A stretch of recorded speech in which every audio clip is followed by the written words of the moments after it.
all the basic fundamental particles of nature, they have a matter version and an antimatter version. And what we do here at LHCb, one of our specialities, is looking at the difference in properties between matter and antimatter. Now, the result that we've released today is looking at a particle called a D0, which contains a charm and up quark, and the antimatter equivalent of this, the anti-D0.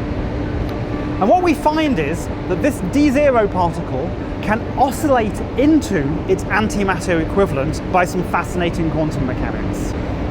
The rate at which this oscillation between the D0 and the D0 bar happens depends on a tiny mass difference between particles.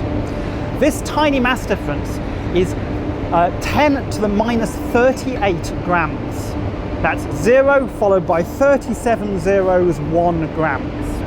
And it's this tiny number which is controlling the rate of oscillations between the D0 and the D0 bar. Now, actually, this is controlled by some really fascinating quantum mechanics. And what's really happening is that we have a state which is a mixture of D0 and D0 bar.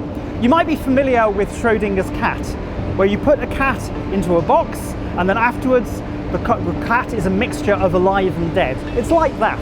We have this, which is a mixture of D0 and D0 bar, and when we open the box at later times, maybe we see a D0, maybe we see a D0 bar. So it's a really fascinating result that we have today, but it's also a window for the future, because we want to use this to be able to study differences between D0s and D0 bars, between matter and antimatter, and we can study these differences between antimatter and matter using these oscillations that we've observed today.